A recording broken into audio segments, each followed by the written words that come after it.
ఉదయకాల ప్రార్థన.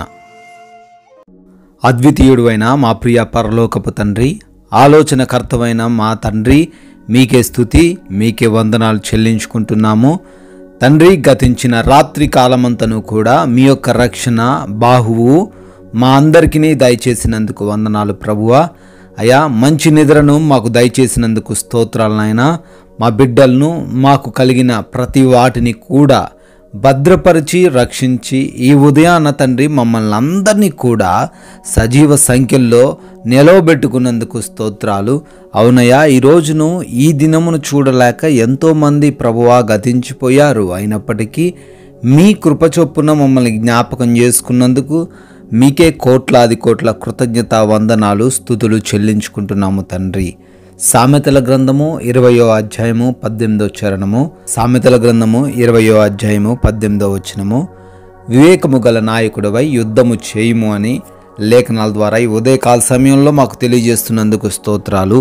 అవునయ్యా, ఈ రోజున జ్ఞానము కలిగి, వివేకము కలిగి, ఈ రోజున మాకెదురవుతున్న సమస్యలతో, మాకెదురవుతున్న ఇబ్బందులతో, మేము ఎదుర్కొంటున్న కొన్ని రకాలైన సంఘటనలతో మేము యుద్ధము చేయాలి అని తండ్రి అనవసరంగా తొందరపడి అనాలోచితముగా ఎటువంటి నిర్ణయము కూడా ఈరోజు మేము తీసుకొనకుండా వివేకముతో తండ్రి మంచి నిర్ణయాలు తీసుకుంటూ ముందుకు సాగాలని ప్రతి వాటిపైన కూడా మీపై ఆధారపడి మొదట మీకు ప్రార్థించి తండ్రి మీ చిత్తానుసారంగా ప్రతి కార్యమును కూడా మొదలు పెట్టాలని, ప్రతి కార్యంలో కూడా ముందుకు వెళ్ళాలని తండ్రి మాకు తెలియజేస్తున్నారు. ఎవ్వరు కూడా తండ్రి వారి యొక్క సొంత ఆలోచనలను బట్టి ఈ రోజున వారు ముందుకు వెళ్లకుండా, వారికి ఉన్న సమస్యలతో పోరాటం చేయకుండా బిడ్డలకు తండ్రి మీ యొక్క జ్ఞానం దయచేయండి, వివేకమును అనుగ్రహించండి. వారి కుటుంబ జీవితాల్లో, వారి వ్యాపార ఉద్యోగ జీవితాల్లో వారిని తండ్రి ముందుకు నడిపించమని ప్రార్థన చేస్తున్నామయ్యా. ప్రభువా, ఈ ఉదయకాల సమయంలో ఎంతోమంది బిడ్డలు ప్రార్థనలో ఏకీభవిస్తూ ఉండగా వారందరిని బట్టి అడుగుతున్నాము, వారందరిని బట్టి పేరు పేరున ప్రార్థన చేస్తూ ఉన్నాము. వారికి మీరు తోడై ఉండండి, వారి ఆలోచనకు మీరు తోడై ఉండండి, వారి ప్రణాళికలకు మీరు తోడై ఉండండి. ప్రతిదీ కూడా మీ చిత్తంలో, వారి జీవితంలో ఈరోజు నెరవేర్చమని ప్రార్థన చేస్తున్నాము. ఈ రోజున మా యొక్క ప్రతి పనిని బట్టి కూడా అడుగుతున్నాము. చేస్తున్న ఉద్యోగ వ్యాపార పరిచర్యలు, చేతి పనులు, ప్రతి వాటిలో మమ్మల్ని అందరినీ కూడా దీవించండి. మా మార్గాలకు అడ్డుగా, ఆటంకంగా ఏది కూడా ఉండకుండా, ఏ శత్రువు, ఏ అపవాది కూడా మా పనులలో ఆటంకము కలగ చేయకుండా మేమందరం కూడా నూరింతలుగా ఫలించుటకు సహాయము దయచేయమని బ్రతిమాలుకుంటున్నాం ప్రభువా. క్రొత్తగా పనులు ప్రారంభిస్తున్న ప్రతి ఒక్కరికి తోడై ఉండండి. శుభకార్యాలు చేసుకుంటూ ఉన్నారు, వారందరినీ కూడా ఆశీర్వదించండి. ఈ రోజున ముఖ్యంగా మా ప్రతి ప్రయాణాన్ని బట్టి అడుగుతున్నాము.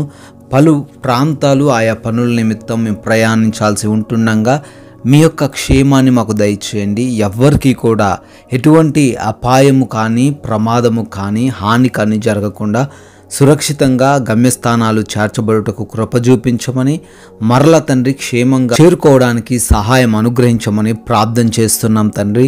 అదేవిధంగా ఎవరైతే హాస్పిటల్స్కి వెళ్తున్నారో, ఏ రిపోర్ట్స్ కోసం, ఏ డెలివరీస్, ఆపరేషన్స్ కోసం వెళ్తున్నారో అవన్నీ కూడా వారికి అనుకూలంగా మార్చబడునుగా కానీ ప్రార్థన చేస్తున్నాం తండ్రి. అదేవిధంగా ఎగ్జామ్స్ కొరకు, ఇంటర్వ్యూస్ కొరకు వెళ్తున్నారు, వారికి కావాల్సిన జ్ఞానము దయచేయండి, తెలివిని అనుగ్రహించండి. చదివినవాడిని కూడా జ్ఞాపకం చేసుకున్న జ్ఞాపక శక్తిని అనుగ్రహించండి. గృహాలలో ఒంటరిగా ఉంటున్న ప్రతి ఒక్కరికి మీరు తోడై ఉండి క్షేమాన్ని అనుగ్రహించండి. మీరిచ్చిన ఈ విలువైన సమయాన్ని ప్రతి ఒక్క విలువలేని వాటి కొరకు మేము ఉపయోగించకుండా మాకు తగిన నడిపింపును దయచేయమని ప్రార్థిస్తున్నాం తండ్రి. అదే విధముగా ఈ రోజున మేమందరము కూడా ఎటువంటి ఇబ్బందులు ఎదుర్కొనకుండా, ఎటువంటి నిందలు, అవమానాలతో మేము ఇబ్బందులు పడకుండా మీరు మాకు తోడై ఉండండి తండ్రి. శాంతి, సమాధానము కలిగిన జీవితాలు మాకు ప్రసాదించండి ప్రభువా. మీ నామాన్ని గణపరిచే క్రియలు మాకు దయచేయండి. మీ నామానికి అవమానకరంగా మేము ఎవ్వరము కూడా ఈరోజు ప్రవర్తించకుండా కృపానుగ్రహించమని, మీ కృపను బట్టి బర్త్డేలు, యానివర్సరీలు సెలబ్రేట్ చేసుకుంటున్నారు, వారందరినీ కూడా దీవించండి. రానున్న సంవత్సరంలో కూడా వారికి, వారి కుటుంబాలకు మీరు తోడై ఉండమని ప్రార్థిస్తున్నాము. కొందరికైనా మీ యొక్క విలువైన శ్రేష్టమైన మాటలు ప్రకటిస్తూ మీ సాక్షులుగా నిలవబడగలిగిన ధన్యత మాకు దయచేయమని యేసుక్రీస్తు వారి మహిమ కలిగిన నామంలో ఈ ప్రార్థన అడుగుతున్నాం తండ్రి. ఆమెన్.